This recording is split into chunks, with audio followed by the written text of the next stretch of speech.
Shalom and welcome to another edition of Parsha Talk. Rabbi Elliot Malamet here in Highland Park, New Jersey, Highland Park Conservative Temple Congregation, Anshe Met. Joining me, my good friends now, Rabbi Jeremy Kalmanovsky, Anshe Chesed, New York City, Rabbi Barry Chesler in Solomon Schechter Day School, Long Island, Solomon Schechter. We're still recording this on day 487. The reason for that is because on Wednesday, February the 5th, I'm traveling to Israel to celebrate the wedding of my daughter, Nama. We'll dedicate Mazal this So tov. Nama. to Nama. And Nama's getting married on February 13th in Israel, marrying Jacob Zucker, originally from Maryland, and wedding is taking place in Tel Aviv, and this is going to be spectacular. We're celebrating a simcha, in the midst of such complicated emotional elasticity in our people, with hostages coming out, and of course we're remembering those who are still not out at this point. And by the time that this goes on YouTube, we hope that more hostages will have returned to their families, and we pray, as we do fervently, for them all to return as soon as possible. We're talking about Parshat Yitro. The Yitro has the revelation at Mount Sinai, Ten Commandments. But before we get to all of that, there's this individual, Yitro. So I'm going to turn to you, Barry. What do you make of this individual, Yitro? And let's talk about him. Who is he? Well, he he's a good guy. He provides a safe haven for Moses when he's fleeing Egypt, has him marry into the family. What the part of him that strikes me the most is the account in the beginning of our parsha this week, Yitro, where Yitro proposes the justice system for the Israelite people to relieve the burden from Moses. When we get the account in Devarim, Moses is going to take credit for it. Oh, And I think that what we see here is that Jethro is indispensable. The Israelites need him in order to succeed. And it's not a view that has traveled well in Jewish history. would you consider him, an archetype of the ally, the outsider, the person watching out for us? What? I mean, I I think he's basically a good guy, and I'd like to say the world is filled with good guys, but that would be an overstatement.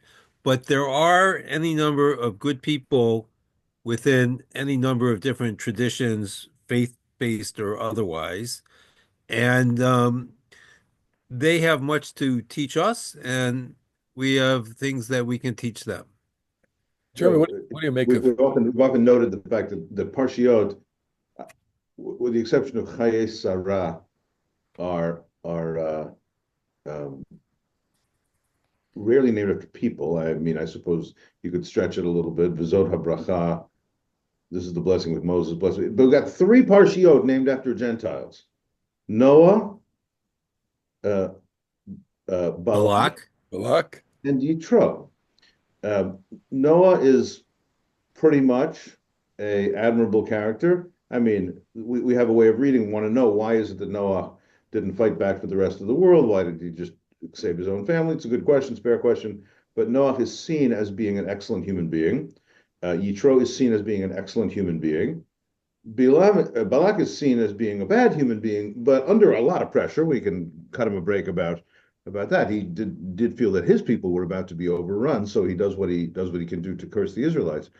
Um, but what I think is really interesting about this is because we of our history of being a small, often beleaguered people, the vast majority of Jewish history has grown up as a small resident people in a great big religious empire, and in both cases of Islam and Christianity, an empire that thinks, why are you still hanging on to this rejected faith? We are the majority. We've got lots more people. We got lots of good monotheism over here. Why are you so stubbornly insisting on your own difference?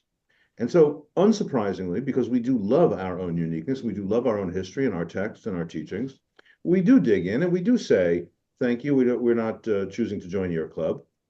But the consequence of that may be a view of, a kind of a latent hostility and condescension to like, there can't possibly be anything good in those religions, right?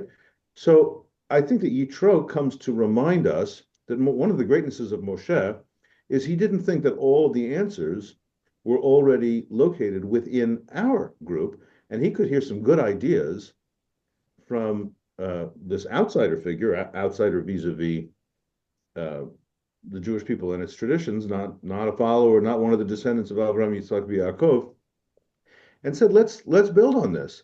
There's a line in Vayikra Rabbah, which I think is awesome, which I do try to live by. It says, uh, if they say to you that there is Torah among the nations, don't believe them. If they say to you that there is wisdom among the nations, believe them. Yeah. Yeah. I think it's actually in the opposite order. Im yomru lecha sheyesh chochma b'goyim ta'amen. Im yomru lecha sheyesh Torah ba'amim al ta'amen. And so that's what I try to live by. I think that to think that there's a lot of wisdom in other nations, that's a good path. And the Torah, our own religious uniqueness, that has to be local for us. So it's clear that Yitro has wisdom because he provides Moshe with a lot of wisdom in terms of how to manage the people. Um, but what makes Yitro different is that he experiences solidarity with Israel, and he shares in the joy of their redemption. I'm referring to the verse that is verse 9. It's chapter 18, verse 9, where it says, "Vayichad Yitro al kol hatova asher asa Adonai liYisrael." Vayichad. It's a very strange form of chida or to of rejoice, Chedva.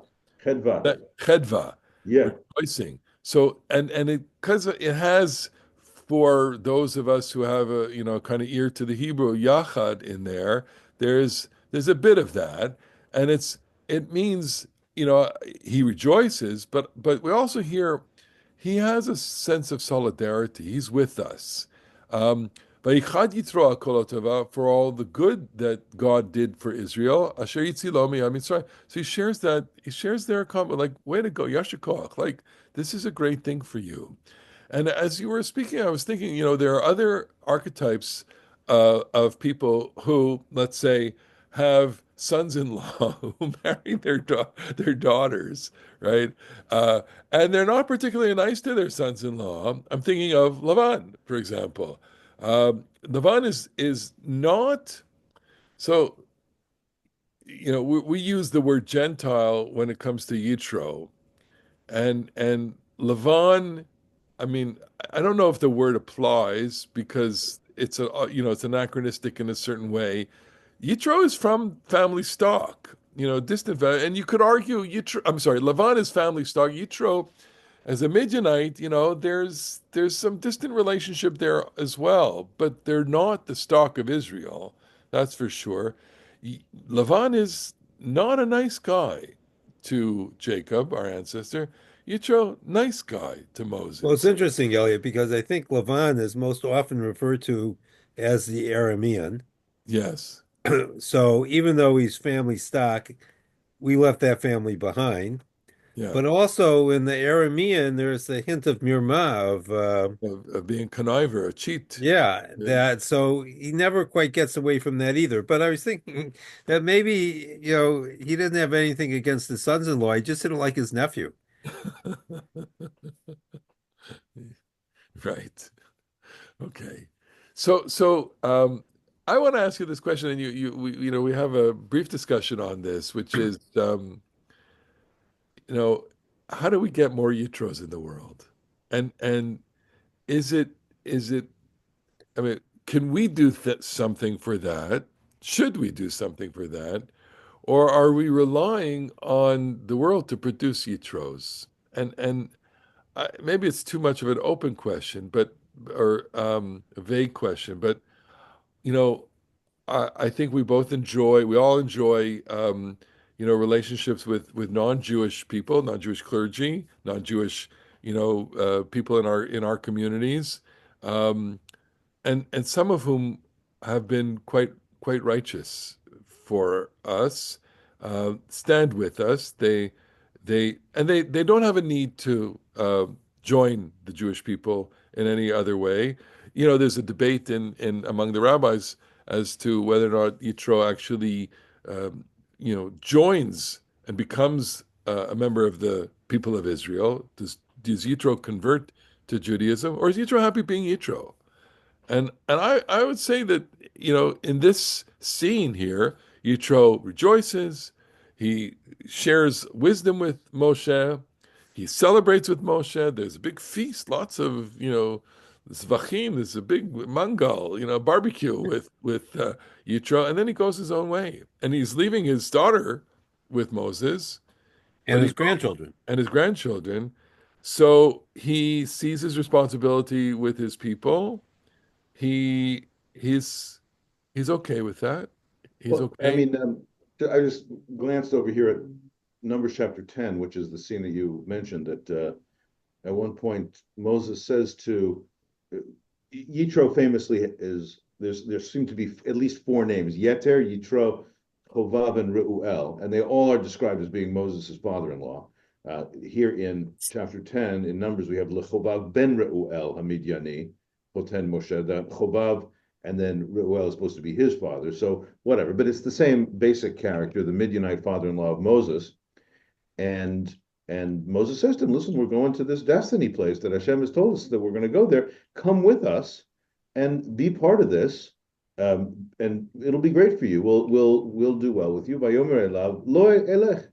I'm not going. Ki'im el artzi ve'el moladati elech. I have my own family and my own land, and I want to be part of that. I mean, I think that that is quite touching. And Moses implores him and says, "Vayomer al na ta'azov otanu."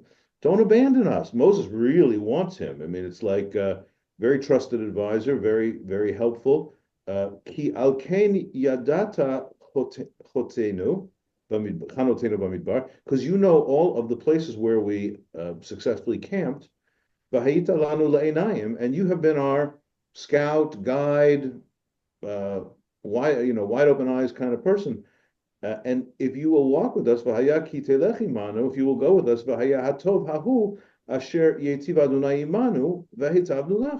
and Hashem will do what God has promised, and will benefit you too.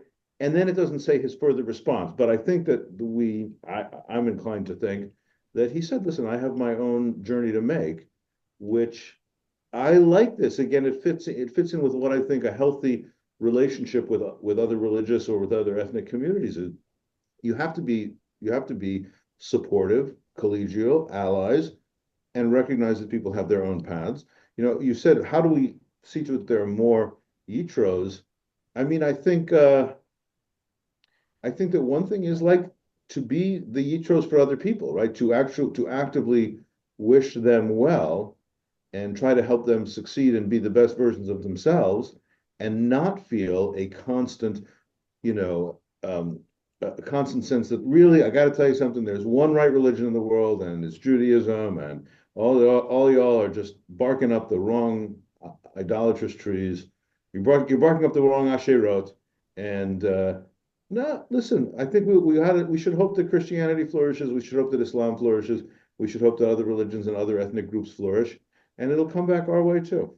Right, because they tell a story that's part of human civilization, and both of those religions, obviously have billions and billions of adherents.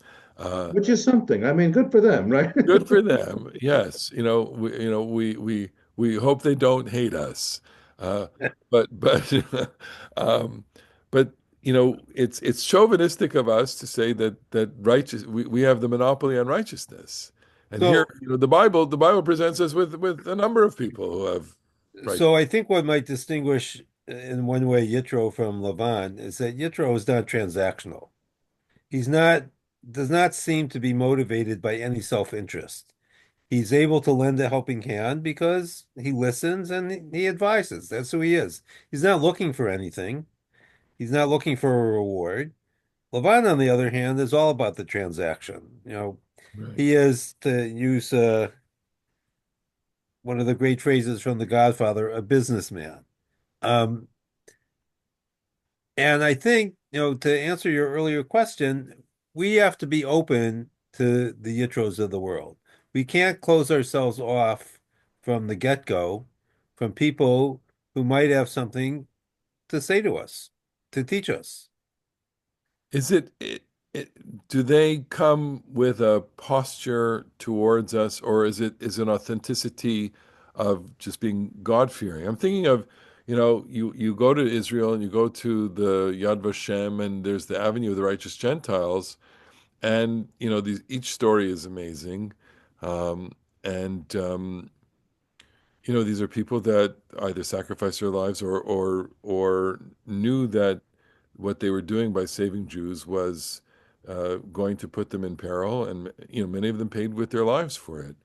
Um, and when you ask them or their families, why they did it, they say we just did it because we knew that this was the right thing to do. So there's an authenticity that comes out of their humanity. Nobody nobody is saying, that this is not available to you. I'm thinking of that in connection with, something that's said at the beginning of the Torah to Abraham, which we turn to all the time, which I will bless those who bless you and curse those who curse you. It's a refrain that is found, at several points in the Torah, and it's key. If you understand, if you see something that's uh, bless that if you see blessing within the people of the stock of Abraham, that itself is worthy of blessing. But if you only come to them with envy or animosity, that puts your ugliness. That is a cursed thing. Um, and it is remarkable. I'm always amazed by this. It was remarkable, especially in our experience in the last year and a half, when people have reached out to us, that people have said, "No, we support you. We understand what you're going through." Um, we're not you. We don't need to become Jewish. We don't need to join. It's like that poster. You don't need to be Jewish to appreciate. Rye bread. Levy's rye bread. Exactly. But But it helps. it helps. No, it's you don't need to be. We're happy, and I'm saying Yitro's happy being who he is. I get that sense from him. He's like Samech b'cholko. If we use the Hebrew term for he's happy with his lot, I'm okay. This is what God chose me to be. I'm okay being in this role. I'm okay having this place, this zone, this territory. You have your life, I have mine. I appreciate you. I honor you. And in that way, you become honored. It's Well, just, he anticipated Dylan. You go your way and I'll go mine. yeah. Most And likely. yeah, and there's something to be said for that. All right. So let's turn the page. We gotta talk about the Ten Commandments. And I've often thought, and I don't know if we put this on a previous edition, but I want to return to it. You know, the Ten Commandments, it's a long text. The heart of the Ten Commandments is not Commandment 5 to Commandment 6. If you read the commandments with symmetry, you want 1 to 5 and 6 to 10. And that's great. It's a great frame. But if you put it all in a text and you put it, did the word count, halfway mark would come in Commandment 4. And that's Shabbat. And the irony of and I'm going to quote you, Barry, the irony of many advocates of posting the Ten Commandments in public is they want so much for us to see the Ten Commandments, and yet Commandment 4, maybe other commandments too, let's face it, doesn't apply. Doesn't apply. And and and and we need Commandment 4. And Commandment 4, which is Shabbat, look, Shabbat has sustained the Look, Jewish we people. need all 10. We need all 10, okay? But there's something unique about Shabbat. Shabbat is the longest of the commandments. That's also important. And I'm thinking, in our media, social media, technological era, uh, nothing has been more important than Shabbat. So I would offer a slightly different take. Martin Buber paired 4 and 5. Those are the two positive commandments. There are actually five negative commandments before four, even though traditionally we divide them into three. And there are five negative commandments if we make allowances for the 10th commandment being one commandment, even though there are two negative commands in it. So that we have five commandments leading up to Shabbat, and then the commandment about honoring our parents, which Buber emphasizes, is really about the land, about sacred space, because it comes with the promise of long life on the land if it's observed, and then the five so-called secular commandments. So if we observe the first five commandments, we can appreciate and sustain the sense of sacred time. And if we have a concept of sacred space, that will organize the way that we live socially. And I I've just want to see always, if I understand this correctly. Just got to, if I'm missing it, I'm sure many of our viewers and listeners are also. So we typically understand it as five and five, but you're saying, Buber, the last five are quote unquote the more secular of the commandments. right, from do not murder to do not covet. Okay, right. And then Okay. four and five, which is Shabbat and And parents. honoring your parents with the promise of long life in the land. There are actually five negative statements or commandments before that, but they only appear, we number them as three instead of five. Okay, you shall Because have we no other combine gods lo, beside. tav, daemon, lo, Okay, tishtach, whatever. right. And so, and Buber, being the person that he was, also removed some of the fourth commandment. Um, there's some interpolations in it. Anyway, the point, because he believes, as I remember it, it's something more terse, which I think also makes sense. And the idea then is that this is what makes it such a foundational document, because its center is sacred space and sacred time. And that is the task of the Holy Community, which is what the people are called in chapter 19, right before the Ten Commandments. I get the comment that you're making about space because it does it'll lengthen your days on the land. But I would say that it seems to me it's something of an exaggeration to say it is about the social space, um, even though it does hold out that as a reward and a consequence. I think it's often said that you got your first four, which are theologically oriented. Um, although, well, so you we count them as I am the Lord your God is the first, the positive assertion of God's existence. That's how Maimonides reads it. The second one, no other gods before me and no idols and no worshiping. That's, as Barry said, that could be split off. Christians tend to read "I am the Lord your God" not as a commandment, but as like a preamble. And you have to say that that's kind of true. I am is not really a Command. commandment, even though Rambam takes it to be. And then there's no name in vain. Then there's Shabbos, all of which are clearly theologically oriented. Although in Deuteronomy, Shabbat is not about God's creation of the world, it's God's liberation of the slaves. And so you have to give rest to people who work for you. That makes it more social. Then we get the one that is the nexus point because honoring your human parents, as the Talmud says, there are three partners in every human creation, two human parents and the divine who is involved. Honoring your parents is in some respects goes both ways to your human relationships, but your human relationships that you have gratitude for them, that you feel the benefit, you be the beneficiary of a gift you did not earn to be created. To revere your parents is, in a sense, to revere the whole chain of your existence back to God. And one of the things I like about the next bunch that are clearly Ben Adam Lechavero, they're clearly in the human community as an appreciator of good writing. I love the punch. Lo tirtzach, lo tinaf, lo tignob. After all the somewhat wordy part at the beginning, these are so unambiguous. These are so direct and forceful. It's like honor God, don't worship idols, have Shabbat, be grateful for your life, and don't kill anybody, and don't violate your marriage, and don't steal or kidnap. I think that's just great, great punchy. Right, Uh, but all agreed, and my argument here for Shabbat at the center is that that's the most accessible to people. Okay, arguably, yes, living in your home and having, your relationship with your parents is also accessible. But uh, the I read in the fourth commandment, an inclusion of a family unit. There's ata uvincha uvitecha avdecha. There's a whole circle around you.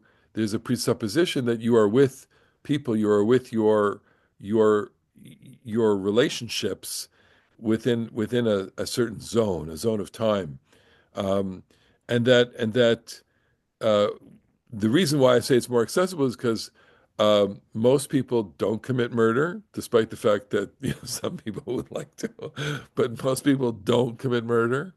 They don't steal. They don't commit adultery. They don't bear false witness. These are things that are stand in opposition to human behaviors. They're there as signposts for people.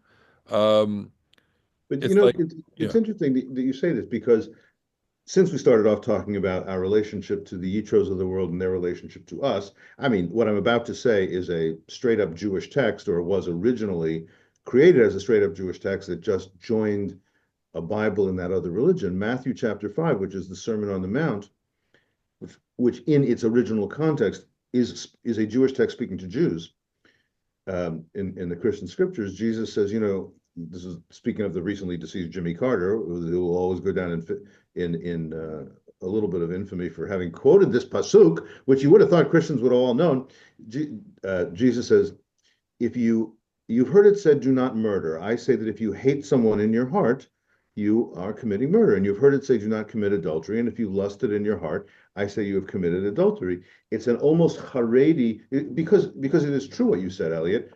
Murder is rare, and adultery, we assume, is pretty rare, and actual thieving and kidnapping is probably pretty rare. And Jesus, in that passage, wants to say, actually, everybody does all these things a little bit. So don't do the big things, but also don't do the small steps on your way. And maybe we could listen to a Yitroic figure about not only not killing, but not being violent and not being hateful, and all the other steps along the way. We have to just dial back before that, and just it requires so much to examine this. But let's end this with just the way that the commandments are introduced. Ko tomar liveit Yaakov v'taged livnei Israel. That shall you say to the house of Jacob and to the children of Israel. You saw what I did to Egypt. I brought you out on the wings of eagles. Va'avi etchem elai.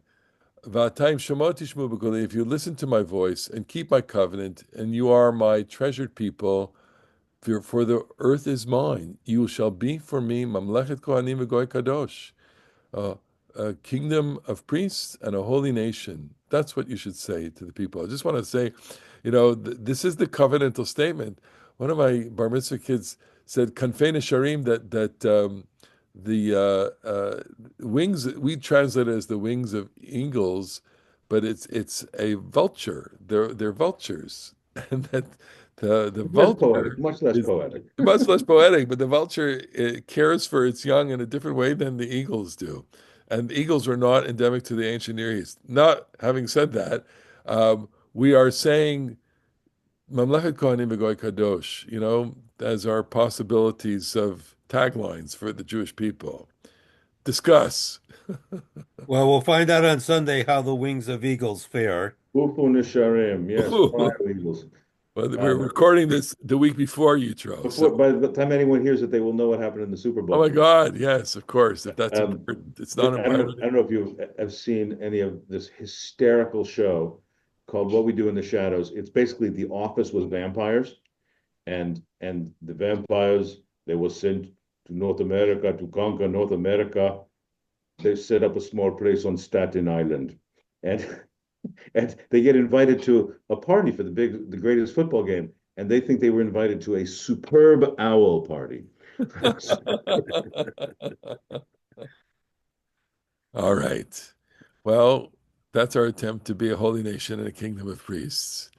Uh, we're trying to add sanctity into the world and Torah into the world.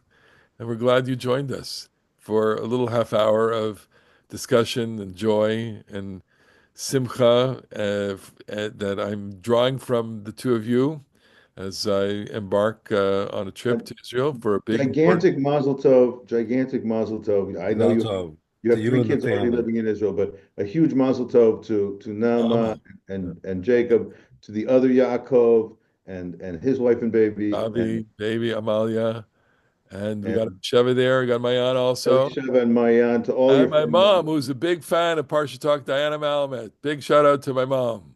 She's Mazel Tov coming to with me everybody. Mazel on the tov. trip. We'll see you next week on the next edition of Parsha Talk. Thanks for watching. Bye bye. Shabbat shalom.